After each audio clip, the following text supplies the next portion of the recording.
This call is now being recorded.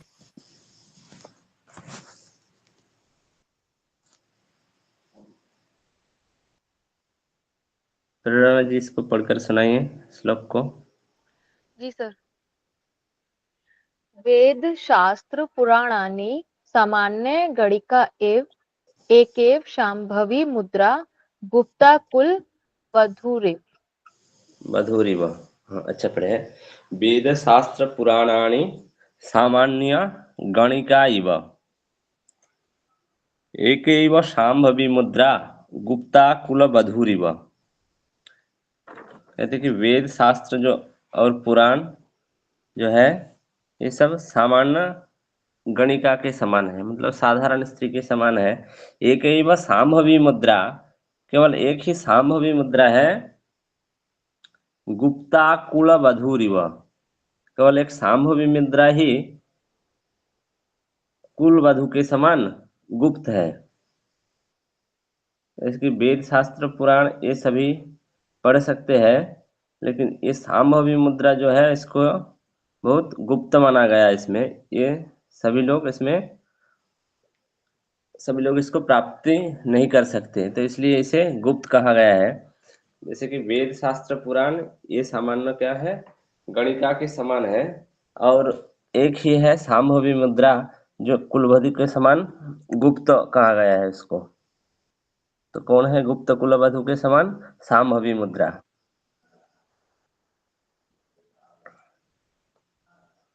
तो इससे पहले जो 10 मुद्रा देखे हैं, तो उस 10 के अंदर इस ग्रंथ में शांभवी को जुड़ा नहीं गया है। तो अब चौथा उपदेश में शांभवी के वर्णन करते हैं कि अथ शांभवी। हाँ, सोनाली जी पढ़कर सुनाइए अथ शांभवी। Yes sir. अंतर्लक्ष्य बहिर्दृष्टि निर्मेषोन्मष वर्जिता एषा सा शांभवी मुद्रा वेदशास्त्रेषु गोपिता। अच्छा पढ़े है। अंतरलक्ष्यम बहिर्दृष्टि, क्या है? अंतरलक्ष्यम बहिर्दृष्टि निमेषो उन्मेष वर्जिता एषा सा शांभवी मुद्रा वेद शास्त्रेषु गोपिता।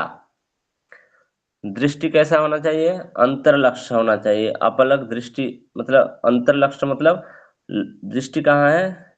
लक्ष्य भीतर की ओर होना चाहिए। अंतरलक्ष्यम बहिर्दृष्टि उन्मेष निमेष उन्मेष वर्जिता। निमेष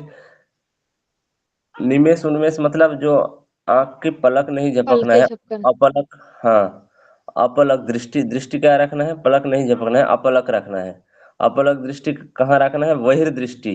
दृष्टि बाहर की ओर होना चाहिए, और लक्ष्य कहाँ रहना चाहिए? लक्ष्य भीतर की ओर। अंतर लक्ष्यम, अंत मतलब भीतर की ओर लक्ष्य रहेगा, भीतर की ओर, और दृष्टि रहेगा बाहर की ओर। निमेषोन्मेष वर्जिता मतलब अपलक दृष्टि, मतलब पलक नहीं झपकना है। ये सा शांभवी मुद्रा। शांभवी तो पहले कह दिया क्या? कुलवधु मतलब स्त्रीलिंग कहाँ है? शांभवी मतलब ए स्त्रीलिंग है, इसलिए ये शाह शब्द नहीं कहा, इसे क्या कहा? ये सा शांभवी मुद्रा, वही शांभवी मुद्रा है वेद शास्त्रेषु गोपिता, जिसको वही वेद और शास्त्र में गुप्त रूप से कहा गया है इसे। यशा सा शांभवी मुद्रा वेद शास्त्रेषु गोपिता, वही वेद और शास्त्र में गुप्त रूप से रक्षित शांभवी मुद्रा है।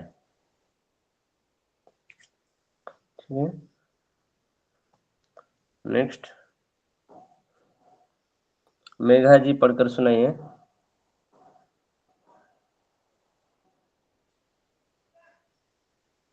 है मेघा जी?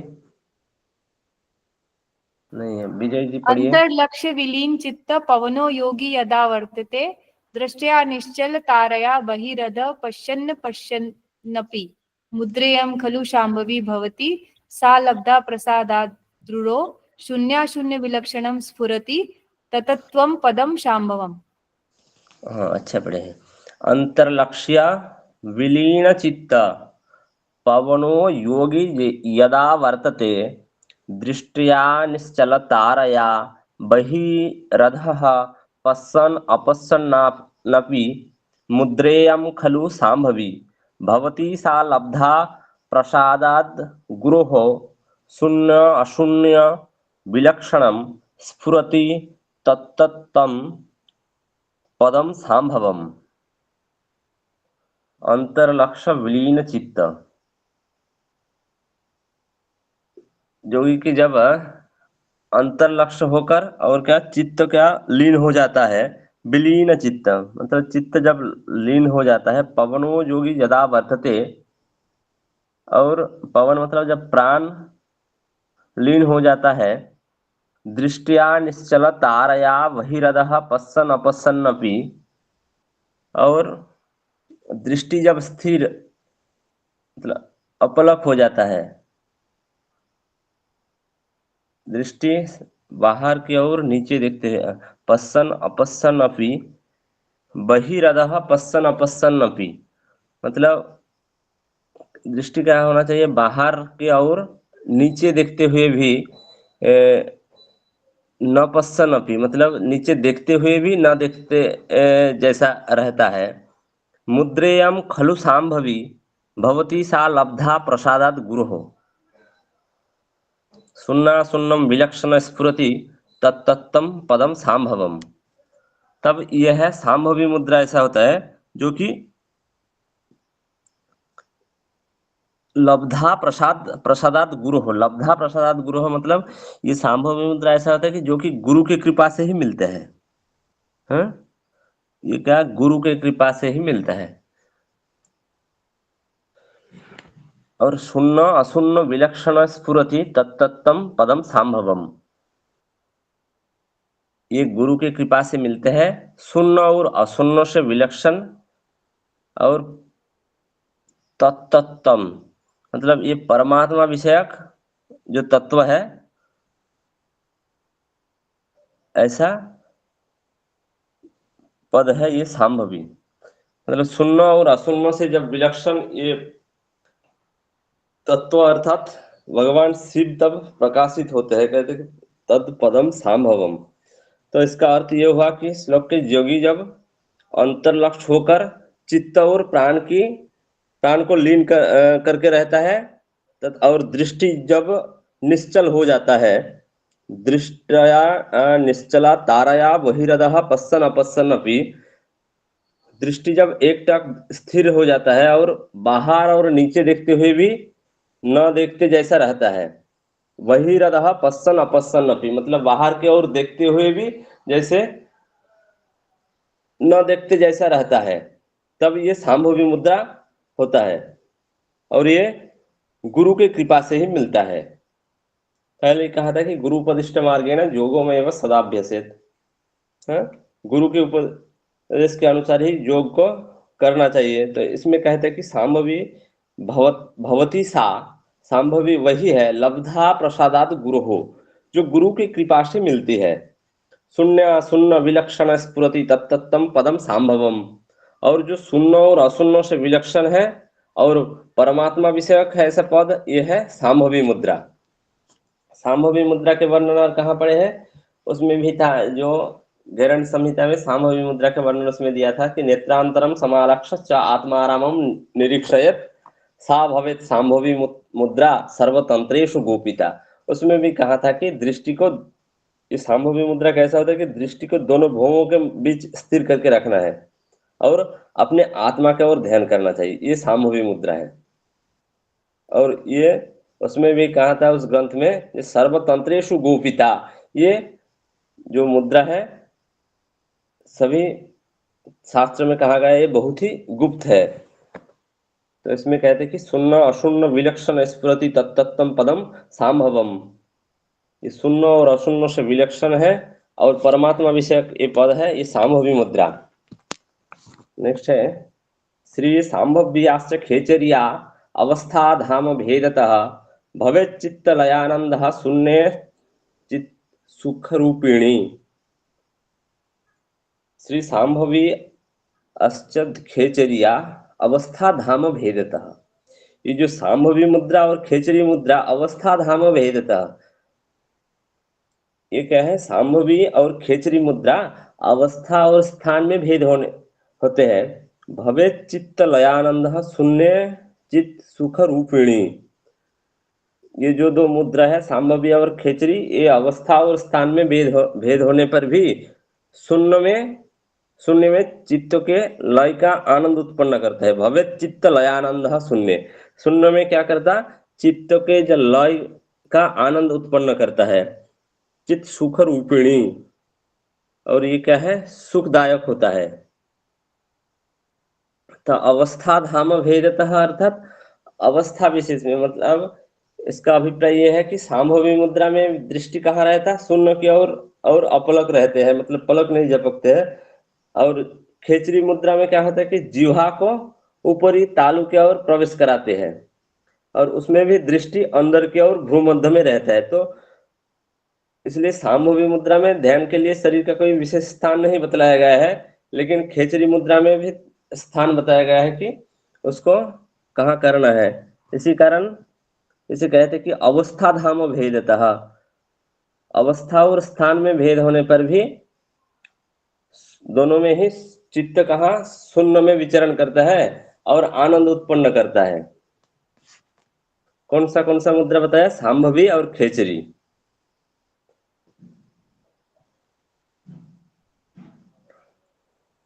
नेक्स्ट मंजू जी पढ़कर सुनाइए।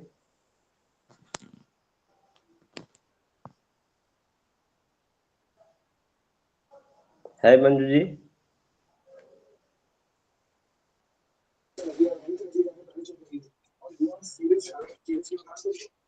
Yes sir. हाँ पढ़िए। तारे ज्योतिषी संयोज्य किचिदुमयेद पूर्वो पूर्व योगम मनो युंज नूनमिनी कारक क्षणाम। कारकः क्षणात्। हाँ, तारे ज्योतिषि संयोज्य किंचिद किंचिद उन्नमयद भ्रुवौ पूर्वयोगम मनोजुंजन उन्मणि कारकः क्षणात्। तारे ज्योतिषि संयोज्य,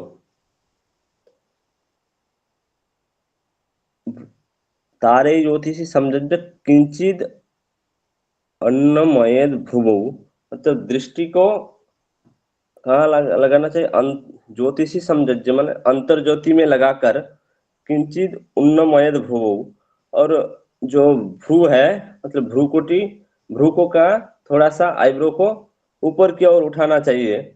पूर्वो योगम मनोजुंजन उन्मणि कारकः क्षणात्, तब मन में जो पूर्व में वर्णित किया गया है योग के क्रम, उसका ध्यान करके उन्मणि अवस्था की प्राप्ति होती है। जुंजन उन्मणि कारकः क्षणात्, तब क्या होता है कि उन्मणि अवस्था की प्राप्ति होते हैं। तारे ज्योतिषि संयोज्य किंचिद उन्नमयद भ्रुवौ, दृष्टि को अंतर ज्योति में लगाना है, और जो आईब्रो है उसको थोड़ा ऊपर की उठाकर मन में क्या संकल्प करना चाहिए, जो पूर्व जो योग के क्रम बताया गया है उसका ध्यान करके शीघ्र ही उन्मणि अवस्था के प्राप्त होते हैं। जुंजन उन्मणि कारकः क्षणात्, शीघ्र ही उन्मणि अवस्था के प्राप्त होते हैं। नेक्स्ट कहते हैं कि केचिद सर यहाँ पे तारे का मीनिंग दृष्टि होता है क्या? हाँ, तारे मतलब दृष्टि, तारे जो, तारे का मतलब क्या? न तारे के मतलब अंतर ज्योति जो है, ज्योति उसको कह रहे कि तारे ज्योतिषी समझो, जो अंतर ज्योति है उसमें दृष्टि को लगाना है। तारा नक्षत्र ऐसा कहते हैं ना, तो इसमें कहा कि तारे मतलब जो अंतर ज्योति उसको कह रहे हैं, तारे का अर्थ दृष्टि नहीं है। तारे ज्योतिषी समझो किंचित उन्नमयद भ्रुवौ, इसका अर्थ यह कि दृष्टि को अंतर ज्योति में लगाना है। किंचित उन्नमयद भ्रुवौ, और भ्रू जो है आईब्रो है ना, उसको थोड़ा ऊपर की ओर उठाना है।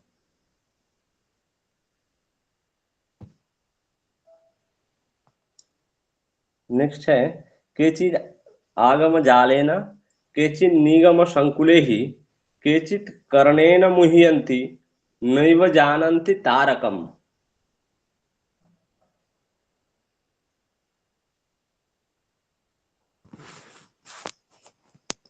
केचित् आगम जालेन केचित् निगम संकुले ही, कोई आगम के जाल में, केचित् निगम संकुले ही, कोई निगम के जो कोलाहल में, केचित् कर्णेन मुह्यन्ति नैव जानन्ति तारकम, और कर्णेन मतलब कान में जो तर्क वितर्कों को सुनकर उसमें विमुग्ध हो जाते हैं। नैव जानन्ति तारकम, किंतु उस तारक को नहीं जानते हैं, मतलब जो मुक्तिदायक उन्मनी कला है उसको नहीं जान पाते हैं। तारकम नैव जानन्ति नाम तारकम नाम जो उन्मनी अवस्था, उसको नहीं जान पाते हैं। जो मुक्तिदायक अवस्था है उसे नहीं जान पाते। कोई क्या होता है कि आगम के जाल में फंस जाते हैं, कोई निगम के कोलाहल में फंस जाते, और कोई केचित कर्णेन मुह्यन्ति, कोई कान में बहुत सारे सुनते तर्क वितर्क उसमें पढ़कर खो जाते हैं। इसलिए जो मुक्तिदायक अवस्था है न एव जानन्ति तारकम, जो मुक्तिदायक उन्मनी एक अवस्था जो है उसको ही नहीं जान पाते।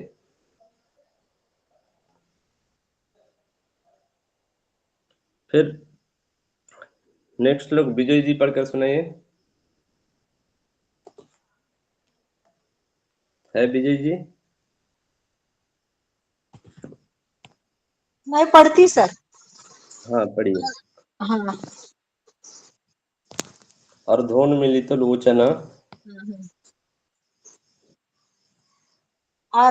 अर्धोन्मिलितलोचनः स्थिरमना नासाग्रदत्ते क्षणः चन्द्रार्कावपि लीनतामुपनयन निष्पन्दभावेन यः ज्योतिरूपरशेषबीजमखिलं दैदीप्यमानं परं तत्त्वं तप्तं दभेति वस्तु परमं वाच्यम् हाँ। किमन्त्राधिकम्। किमत्राधिकम, हाँ अच्छा पढ़े। अर्धोन्मीलित लोचन, अर्धोन्मीलित मतलब जिसके आधे आंख खुला है, उन्मीलित मतलब अर्ध उन्मीलित मतलब, उन्मीलित मतलब क्या खुला है, तो जिसका अर्ध उन्मीलित लोचन, जिनके आधा आंख, लोचन शब्द का अर्थ क्या है आंख, जिनका आधा आंख खुली है। स्थिर मना नासाग्र दत्ते क्षणश, और स्थिर मन मतलब जिनका मन अचित्त स्थिर है। नासाग्र दत्ते क्षण, और जिनका जो दृष्टि है वो नासाग्र में है। तो चंद्र अर्कावपि लीनताप, चंद्र मतलब क्या, चांद, और अर्क मतलब सूर्य। तो यहाँ चंद्र और सूर्य के द्वारा किसी समझाया गया है ईड़ा, और चंद्र का अर्थ क्या है ईड़ा नाड़ी, और अर्क मतलब सूर्य क्या पिंगला नाड़ी को इसमें कहते हैं कि चंद्र अर्कावपि लीनताप मुप नयन स्पंद भावेन जहा, और जिनका ईड़ा और पिंगला की क्रियाओं को निस्पंद भावेन जहा, मतलब लीन ताप उपनयन निस्पंद भावेन जहा, मतलब जो ईड़ा और पिंगला की क्रियाओं को मंद करके, मतलब धीर करके निस्पंद भाव से लीन कर लिया है। ज्योति रूपम अशेष बीजम अखिलम देदीप्यमान परम, तो ऐसा साधक उस ज्योति रूप जो परम तत्व है, जो देदीप्यमान परम तत्वम पदमेति वस्तुम परम वाच्यम किमत्र अधिकम, ऐसा साधक उस परम तत्व की स्थिति को प्राप्त कर लेते हैं। जो कैसा है, ज्योति रूपम मतलब जो ज्योति स्वरूप है, उस परम तत्व को ऐसे साधक प्राप्त कर लेते हैं।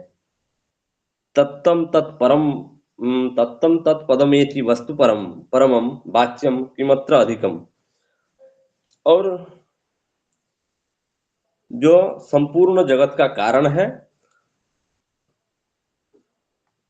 ऐसा तत्व को ऐसा साधक प्राप्त कर लेते हैं किमत्र अधिकम, और इससे अधिक क्या कहना है। तो संपूर्ण अर्थ ये हुआ कि जिसके आधे नेत्र मतलब आधे आंख खुला है, अर्धो उन्मीलित लोचन है, जिनके आधे आंख खुली हो और दृष्टि कहाँ है, स्थिर मना, मन स्थिर है, नासाग्र दत्ते क्षण, और नासाग्र में जिनका दृष्टि है, पीड़ा और पिंगला की क्रियाओं को जो मंद करके निष्पन्द भाव से लीन हो गया है, ऐसा साधक ज्योति रूपम अशेष बीजम अखिलम देदीप्यमान परम तत्तम तत्पदमेति वस्तु परमम वाच्यम किमत्र अधिकम। ऐसा साधक उस परम तत्व की स्थिति को प्राप्त कर लेता है जो ज्योति स्वरूप है, ज्योति रूपम, जो ज्योति स्वरूप है, उस तत्व को प्राप्त कर लेते हैं, और जो संपूर्ण जगत का कारण है और देदीप्यमान है, ऐसे तत्व को वो प्राप्त कर लेते हैं। इसमें अधिक कुछ कहने का है नहीं, किमत्र अधिकम, इसमें और ज्यादा कुछ कहने का है ही नहीं। नेक्स्ट है दिवान पूजयेल्लिंगम रात्रौ च एव न पूजयेत् सर्वदा पूजयेल्लिंगम दिवारात्रि निरोधतः। दिवान पूजयेल्लिंगम रात्रौ च एव न पूजयेत्। तो दिवा मतलब दिन में क्या रहता है, सूर्य। तो इसका अर्थ यह है कि दिवान पूजयेल्लिंगम, रात्रि में कौन रहता है, चंद्र। तो इसमें दिवा और रात्रि से, दिवा से क्या है, सूर्य का मतलब सूर्य नाड़ी जो है, उसका अभिप्राय यह है कि दिवा मतलब जो पिंगला नाड़ी इसको कह रहे हैं, और रात्रु मतलब जो चंद्र, रात्रि में क्या रहता है, चंद्र। तो इसलिए यहाँ रात्रि शब्द से इड़ा नाड़ी को अभिप्रेत किया गया है। तो दिवान पूजयेल्लिंगम रात्रौ च एव न पूजयेत् सर्वदा पूजयेल्लिंगम दिवारात्रि निरोधतः। इस श्लोक का ये अर्थ है कि आत्मचिंतन करना है पिंगला के क्रियाशील रहने पर।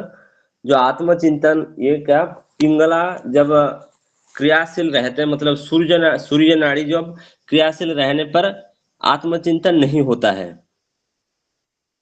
रात्रो च एव न पूजयेत्,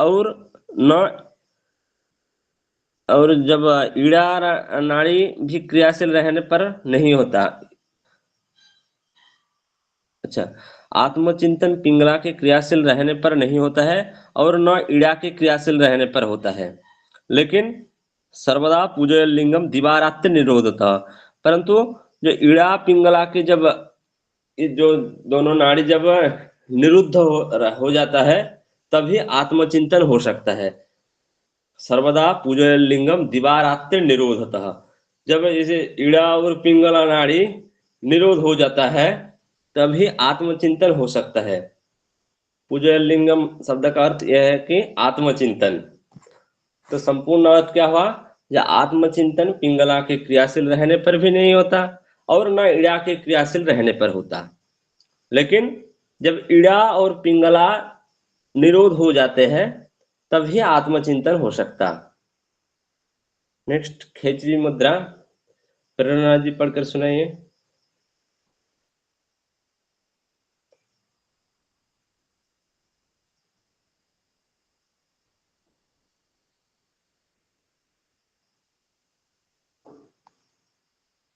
धर्मेंद्र जी हैं, हाँ। धर्मेंद्र जी सुनाइए।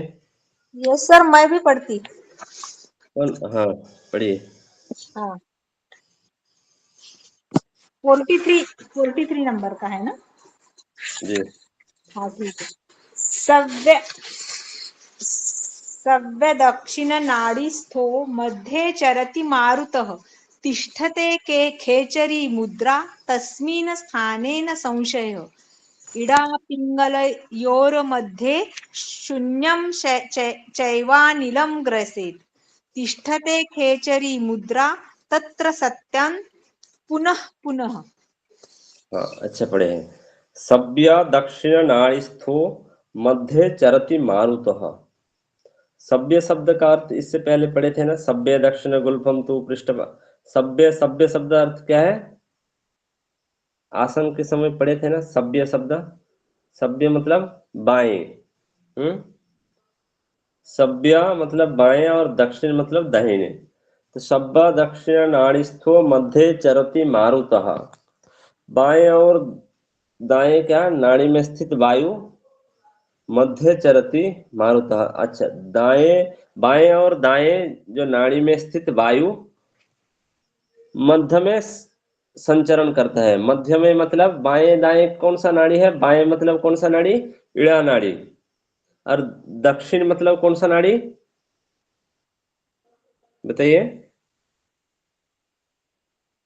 पिंगला। हाँ, तो इड़ा और पिंगला नाड़ी में स्थित जो मारुत है, मारुत शब्द का अर्थ क्या? वायु। जो इड़ा और पिंगला में स्थित जो वायु मध्य मध्य चरती, मध्य मतलब मध्य मार्ग में। मध्य में कौन सा नाड़ी है बताइए? सुषुम्ना। जब ये इड़ा और पिंगला में स्थित वायु सुषुम्ना में संचरण करता है, तिष्ठते खेचरी मुद्रा तस्मिन् स्थाने न संशयः। तिष्ठते खेचरी मुद्रा नाम, तब वहां खेचरी मुद्रा होता है। तस्मिन् स्थाने मतलब उस स्थान में कौन सा मुद्रा हो जाता? खेचरी मुद्रा। न संशय, इसमें कुछ संशय या डाउट नहीं है। समझ गए? तो इसका पूरा अर्थ यह हुआ कि बाएं और दाहिने दाहिने जो नाड़ी में स्थित वायु जब मध्य चरती नाम मध्यमा में जब संचरण करता है, तिष्ठते खेचरी मुद्रा, तब खेचरी मुद्रा होता है तस्मिन् स्थाने, उस स्थान में न संशय, इसमें कुछ संशय नहीं है। नेक्स्ट कहते हैं कि इड़ा पिंगलयोर मध्य शून्यम च एवं अनिलम ग्रसेत। इड़ा पिंगलयोर मध्य, इड़ा और पिंगला के बीच में शून्यम च एवं अनिलम ग्रसेत। इड़ा और पिंगला के बीच में विद्यमान जो शून्य मतलब यहाँ सुषुम्ना जो है, जब चैव अनिल, अनिल मतलब क्या है? अनिल पढ़े थे ना इससे पहले मैं बताया था ना, अनिल और अनल का अर्थ क्या है? अनिल अनिल बोले तो वायु ही है ना सर, वायु। हाँ, अनिल मतलब वायु। और अनल शब्द का अर्थ क्या है जानते हैं? अनल मतलब अग्नि होता है। तो इसमें क्या है? अनिल है। अनिल शब्द का अर्थ क्या है? वायु। तो इड़ा पिंगला और मध्य, इड़ा और पिंगला के बीच शून्यम च एवं नीलम ग्रसेत। जो शून्य मतलब सुषुम्ना में जब अनिलम ग्रसेत, अनिल मतलब जो प्राण वायु ग्रसेत नाम लीन हो जाता है, तिष्ठते खेचरी मुद्रा, तब खेचरी मुद्रा होता है। तत्र सत्यम पुनः पुनः, तब खेचरी मुद्रा होता है। ये क्या? सत्य, ये सर्वदा सर्वदा सत्य है। समझ गए? इड़ा और पिंगला के बीच में जो शून्य स्थान नाम सुषुम्ना जो है, उसमें जब प्राण वायु लीन हो जाता है तब खेचरी मुद्रा होता है। तिष्ठते खेचरी मुद्रा तत्र सत्यम पुनः पुनः, तो तब खेचरी मुद्रा होता है, ये सर्वदा सत्य है।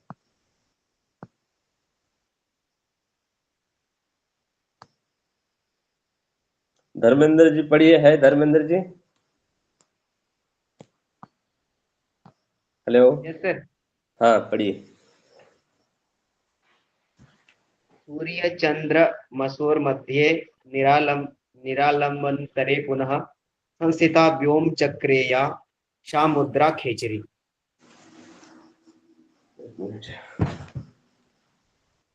क्या है? इड़ा सूर्या चंद्रम अशयोर मध्य, अच्छा पढ़े, सूर्या चंद्रम अशयोर मध्य निरालंबा अंतरे पुनः संस्थिता भूमचक्रे सा मुद्रा नाम खेचरी।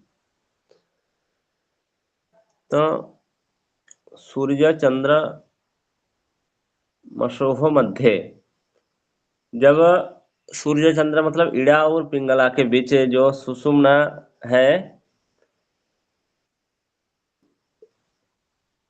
निरालंबर निरंतरे समस्थिता भूम चक्र, इस मुद्रा को जिसका स्थान इड़ा और पिंगला के बीच है सुषुम्ना के बोम चक्र में है। कहाँ है? संस्थिता बोम चक्रे, बोम चक्र में है। या सा मुद्रा नामक खेचरी, उस मुद्रा के नाम ही खेचरी कहते हैं। तो इस मुद्रा को, जिसका स्थान इड़ा और पिंगला के बीच में सुषुम्ना के बोम चक्र में है। कहाँ है? बोम चक्र में है। या सा मुद्रा नामक खेचरी, उस मुद्रा का नाम खेचरी है।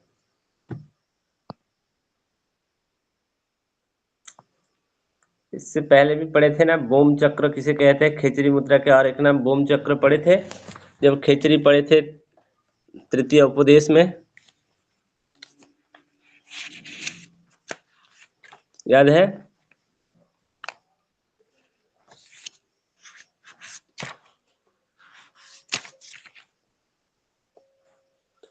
नेक्स्ट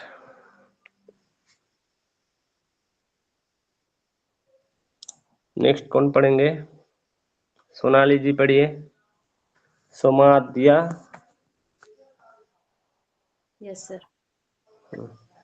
सोमा सोमाध्य त्रोदिता धारा साक्षात्वा शिववल्लभा पुरये तुला दिव्या सुषुम्ना पश्चिमे मुखे। पश्चिमी मुख्य, अच्छा बड़े। सोमाद्यत्र उदिता धारा साक्षात सा शिव वल्लभा।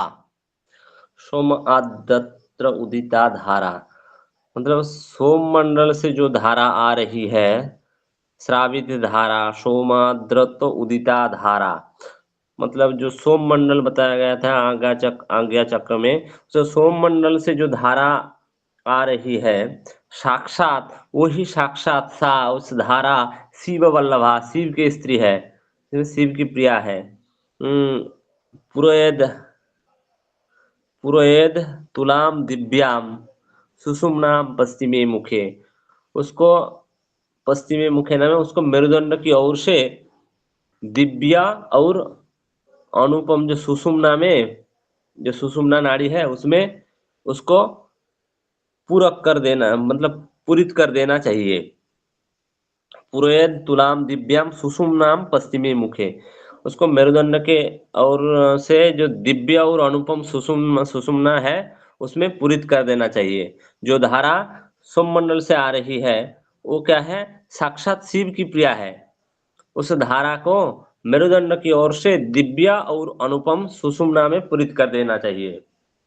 समझ गए? सोमाद्र तो उदिता धारा, जो सोम मंडल से धारा आ रही है, साक्षात सा शिव वल्लभा, वही साक्षात शिव की प्रिया है।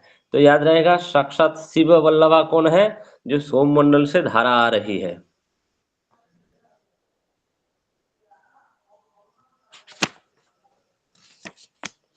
नेक्स्ट कौन पढ़ेंगे? पढ़िए कोई।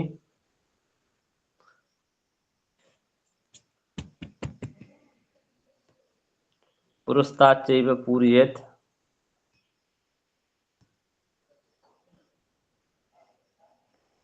मेघा जी पढ़िए। सर पुरुषता चेव पूर्वेत निश्चिता खेचरी भवेत्, अभ्यस्था खेचरी मुद्रा अपनुन अपनुन्मनि संप्रजायते। अच्छा पढ़े। पुरस्ताच्चैव पूरयेत् निश्चिता खेचरी भवेत्, अभ्यस्ता खेचरी मुद्रा अपि उन्मनि संप्रजायते। पुरस्ताच्चैव पूरयेत्, जब सुषुम्ना की पूर्व की ओर से जो धारा है उसको पूरित हो जाती है, तब अभ्यस्ता खेचरी मुद्रा, तब निश्चित रूप से खेचरी होती है, खेचरी मुद्रा होती है। और अभ्यस्ता खेचरी मुद्रा अपि उन्मनी संप्रजायते, और इस खेचरी मुद्रा के अभ्यास से उन्मनी अवस्था प्राप्त होती है। समझ गए? जब पुरस्ताच्चैव पूरयेत् निश्चिता खेचरी भवेत्, तो इसका अर्थ है कि जब सुषुम्ना पूर्व की ओर से भी जो धारा है, सुषुम्ना के पूर्व की ओर से जो धारा आती है, उससे जब ये पूरित हो जाती है, तब निश्चित रूप से निश्चिता खेचरी भवेत्, तब निश्चित रूप से खेचरी मुद्रा होती है। अभ्यस्ता खेचरी मुद्रा, और इस खेचरी मुद्रा के अभ्यास से उन्मणि संप्रजायते, क्या होता है कि उन्मणि अवस्था प्राप्त होती है। तो इस उन्मणि अवस्था किसके पर्यायवाची शब्द देखे थे इससे पहले? उन्मणि, मनोन्मणि, समाधि के। समाधि के पर्यायवाची देखे थे। हाँ, उसको क्या किसके पर्यायवाची थे? पढ़े थे ना इससे पहले। राजयोग के पर्यायवाची कितने देखे थे, भूल गए? राजयोगम समाधिश्च उन्मणिश्च मनोन्मणि, क्या क्या था ना? अमरत्वम लयस्तत्वम सुन्ना सुन्नम परम पदम, याद है किसी?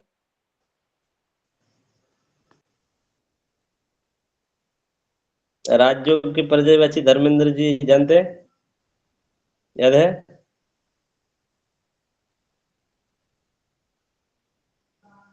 उन्मनी अवस्था है ना सर? हाँ, राजयोग के कितने पर्यायवाची याद है? अब थे नहीं। उन्मनी अवस्था है ना सर? हाँ, मैं कह रहा हूँ कि राज्यों के और कितने पर्यायवाची है, इसको छोड़कर और कितने पर्यायवाची है? सर राजयोग समाधिश्च उन्मनीच मनोन्मनी शून्यावस्था, पदवी और क्या क्या नाम था? शून्य परम पदम। हाँ, इसको सब याद राजयोग रखना है। समाधि उन्मनी मनोन्मनी अमृतत्व लय तत्व शुना शून्य परम पद अमन सद्वैत निरालंब निरंजन जीवन मुक्ति सहजा तथा तुर्या। सहजा और तुर्या, ये सब एक ही है। ये क्या है? पर्यायवाची शब्द है। उसको, उस श्लोक को याद रखना है। भ्रुवर मध्य शिवस्थानम, क्या हुआ? यहाँ तक पढ़े। भ्रुवर मध्य शिवस्थानम मनस्तत्र विलीयते ज्ञातव्यम तत्पदम तुर्यम तत्र कालो न विद्यते। भ्रुवोर मध्य शिवस्थानम, भ्रुवो शब्द का अर्थ क्या है? इससे पहले भी अभी पढ़े ना भ्रुवो शब्द खेचरी मुद्रा में। तो भ्रू मतलब क्या? जो भ्रुवो मध्य मतलब आईब्रो के बीच में शिव के स्थान है। कहा कि आईब्रो के स्थान में क्या है? दोनों आईब्रो के बीच में शिव के स्थान है। मनस्तत्र विलीयत, और मन को वहां लीन करना है। दोनों भ्रुओं के बीच में मन को लीन कर देना है। ज्ञातव्यम तत्पदम तुर्यम, और उस अंतिम अवस्था को समझना चाहिए। तत्र कालो न विद्यते, वहां मृत्यु नहीं रहता है। तो तुर्या अवस्था क्या है? अंतिम अवस्था है। तो भारतीय जो दर्शन में देखे कि अवस्था चतुष्टय बहुत बहुत सारा ग्रंथ में है ना, जैसे कि जागृत, स्वप्न, सुषुप्ति, और लास्ट क्या है? तुर्या अवस्था है। तुर्यातीत। हाँ, तुर्यातीत। तो कहीं ये है तुर्या अवस्था लास्ट, तो मतलब उसको कहते हैं कि ज्ञातव्यम तत्पदम तुर्यम तत्र कालो न विद्यते। तो उस अवस्था को समझना चाहिए। जो तुर्या अवस्था है उस अवस्था को समझना चाहिए, क्योंकि कालो तत्र कालो न विद्यते, वहां मृत्यु नहीं रहता है। उस अवस्था में मृत्यु का भाव रह जाता, तो उसमें मृत्यु नहीं रहता है।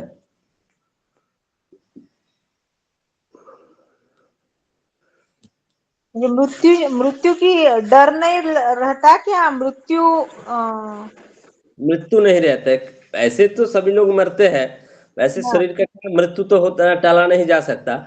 लेकिन उस कहते हैं कि तुरिया अवस्था जो है, उसमें तुरिया अवस्था के जाने के बाद चित्त तो क्या जो मन है वो अमर्त्य भाव में ले जाया जा सकता, मतलब उसमें कुछ मृत्यु नहीं आते हैं, ऐसा कहा गया है उस अवस्था में।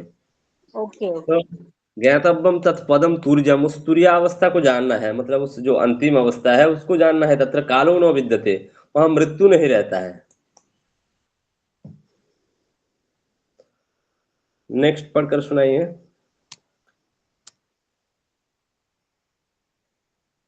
पढ़िए कोई, कौन पढ़ेंगे? धर्मेंद्र जी?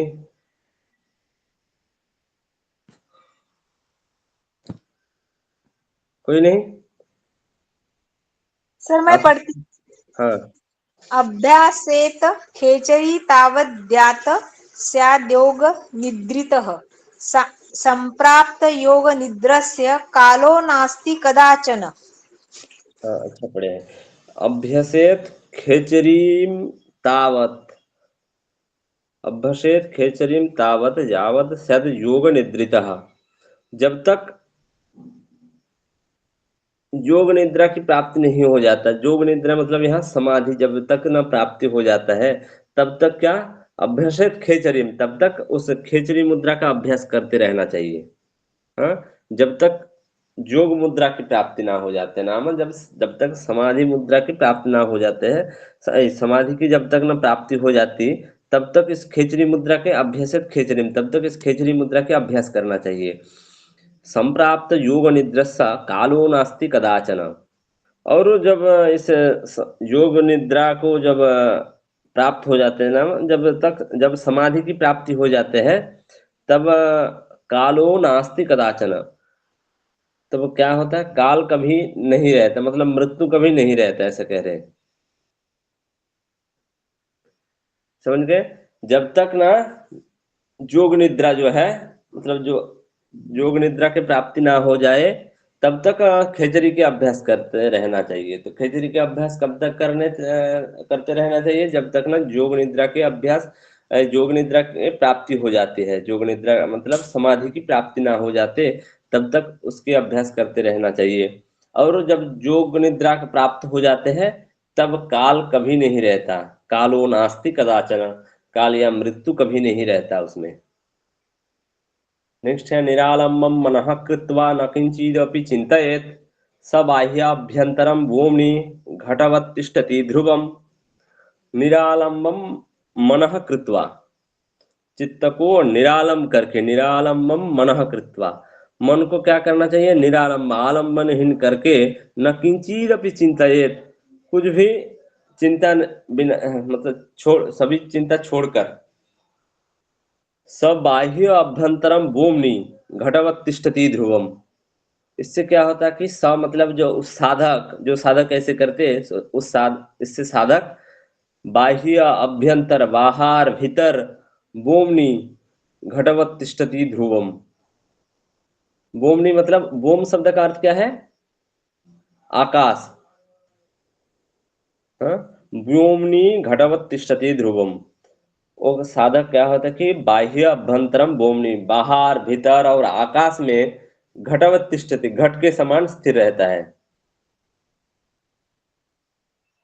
तो निरालंब मतलब क्या अवस्था, निरालंब मतलब जब मुक्त अवस्था, जो मुक्त अवस्था कही गई है, तो उसमें मतलब जो उस कैवल्य अवस्था में निरालंबम मनः कृत्वा न किंचिदपि चिंतयेत्, जब कुछ भी संकल्प विकल्प ना करे मन में, मतलब कुछ चिंता मुक्त होकर, सब बाह्य अभ्यंतरम भूमि, इससे साधक बाहर भीतर भूमि और आकाश में घटवत् तिष्ठति ध्रुवम, आकाश में निश्चित रूप से स्थिर रह जाता है। इसका अर्थ क्या है स्थिर है, मतलब यहाँ इसका अर्थ है कि ये मुक्त हो जाता है साधक।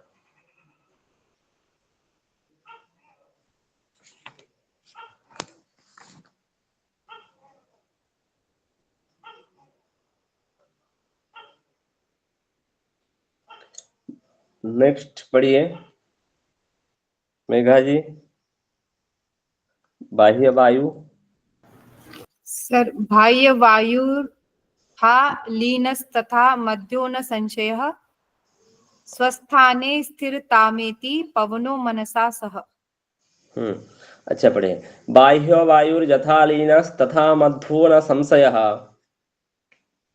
स्वस्थाने स्थिरतामेति पवनो मनसा सह।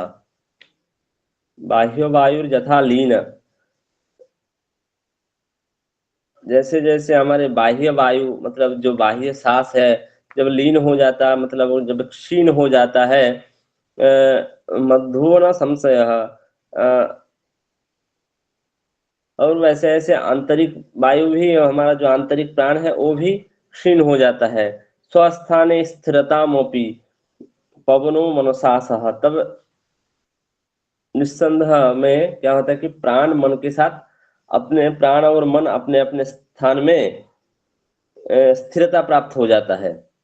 इसका अर्थ, भावार्थ यह है कि बाह्य वायु यथा लीनस तथा मध्यो न संशय, जैसे जैसे हमारे बाह्य सांस क्षीण हो जाता है वैसे ऐसे आंतरिक प्राण भी लीन हो जाता है।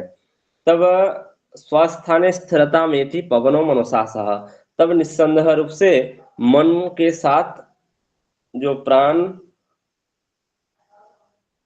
क्या होता है कि अपने अपने स्थान में स्थिरता को प्राप्त कर लेते हैं। स्थिरता में थी स्वस्थाने मतलब अपने अपने स्थान में, पवन और मन मतलब उस वायु और मन अपने अपने स्थान में स्थिर हो जाते हैं। समझ गए? तो आज इतना तक ही।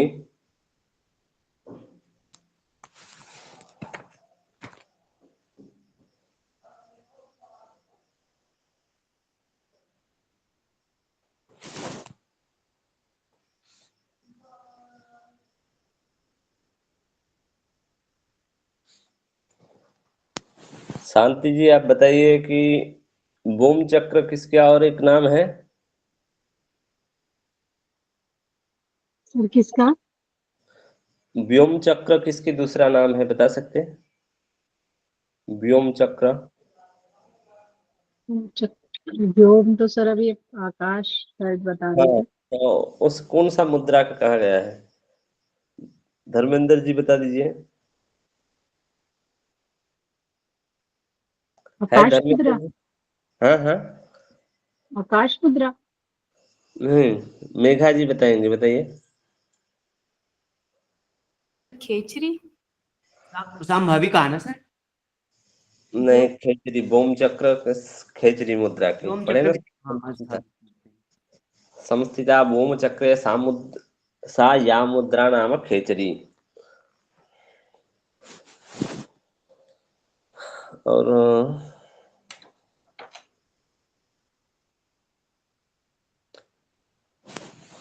सोनाली जी आप बताइए कि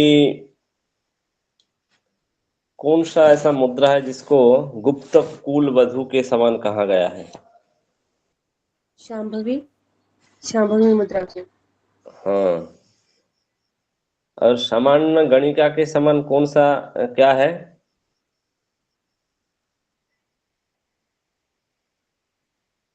जी सर। सामान्य गणिका के समान कौन सा है? क्या क्या चीज है? सामान्य गणिका के समान कौन सा चीज को तुलना किया गया है? इस बताइए कोई, मुद्रा को आशा जी। अ, नहीं सर सॉरी। याद नहीं? वेद शास्त्र शांभवी पुराण। मुद्रा को ही बोला गया है सर। हाँ, मैं कहा कि शांभवी मुद्रा को गुप्त कुल वधु के समान कहा गया है। और जो सामान्य गणिका के समान किनको तुलना किया गया है? जो वेद शास्त्र पुराण है उनको सामान्य गणिका के समान तुलना किया गया है।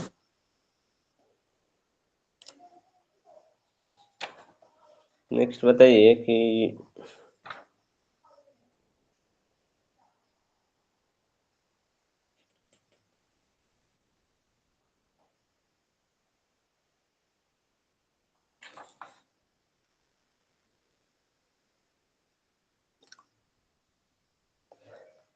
जो अभी बताएंगे मेघा जी आप बताइए कि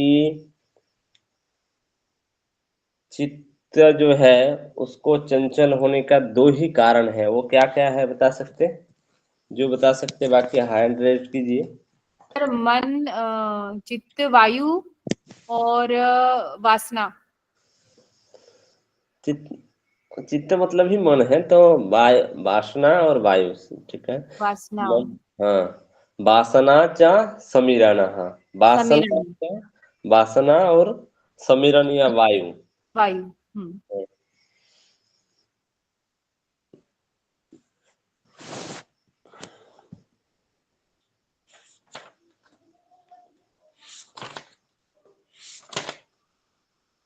और क्या? हम्म,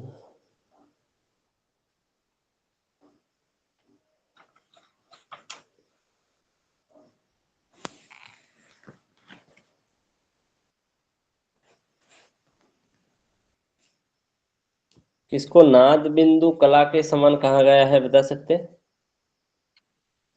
किनको?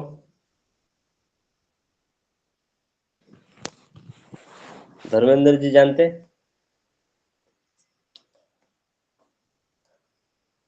आशा जी। शांभवी को सर।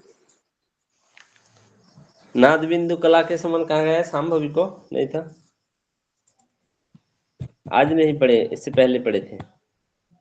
अच्छा, मैं नहीं थी शायद। कला के समान है, पढ़े थे।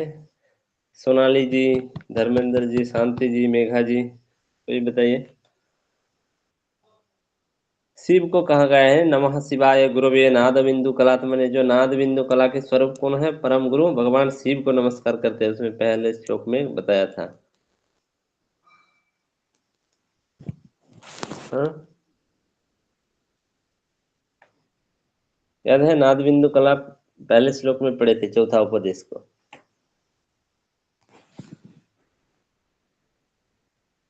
उसमें किसको नमस्कार करके ये स्टार्ट करते हैं, बता सकते हैं? शिव जी को, शिव जी शिव को। जी को, हाँ। उनको ही नाद बिंदु कला के स्वरूप कहा, नाद बिंदु कलात्मने।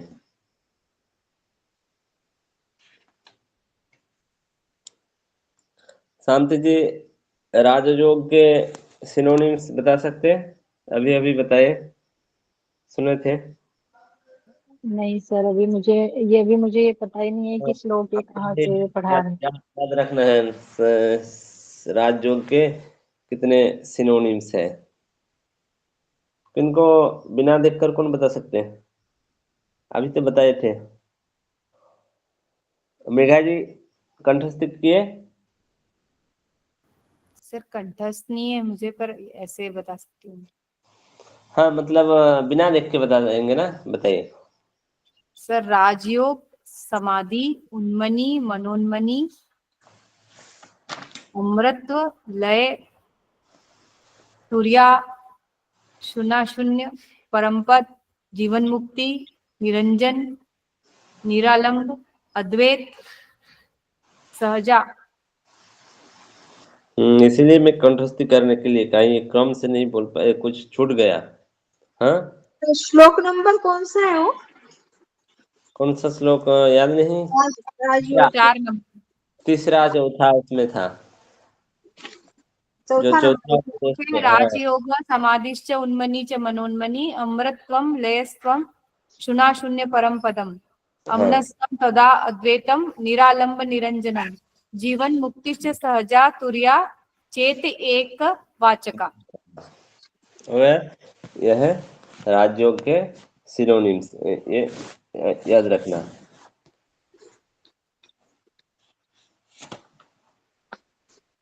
तो सर मैं एक बार बोलती।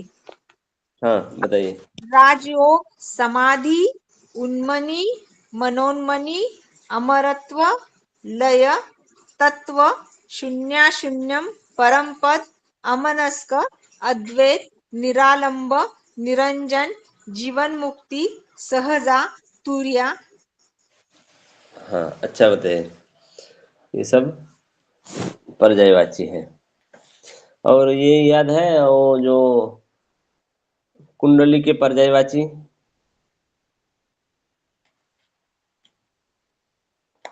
कुंडली के पर्यायवाची कौन बता सकते? धर्मेंद्र जी मैं बता सकती सर। बताइए। कुटिलांगी, कुटिलांगी, कुंडलिनी, भुजंगिनी, शक्ति, ईश्वरी, कुंडली, आरुंधति।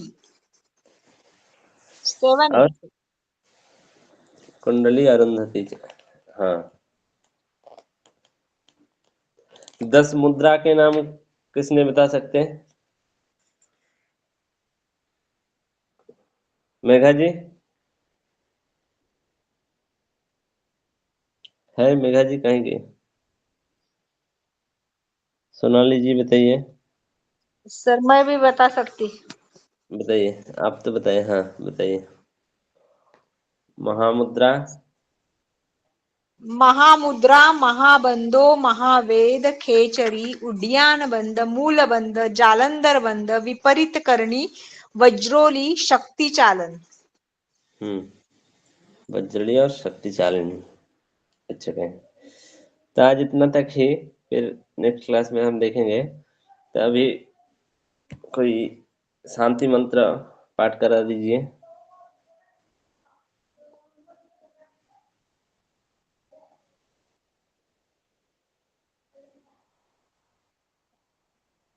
कीजिए सोनाली जी,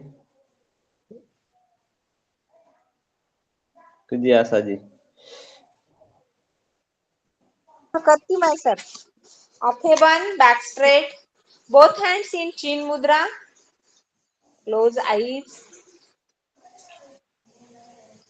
श्वास और प्रश्वास के ऊपर ध्यान देना है।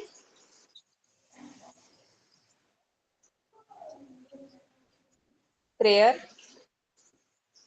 ओम सहना भवतु, सहनो भुनक्तु, सह वीर्यं करवावहे, तेजस्विनावधीतमस्तु मा विद्विषावहे। ओम शांति शांति शांति।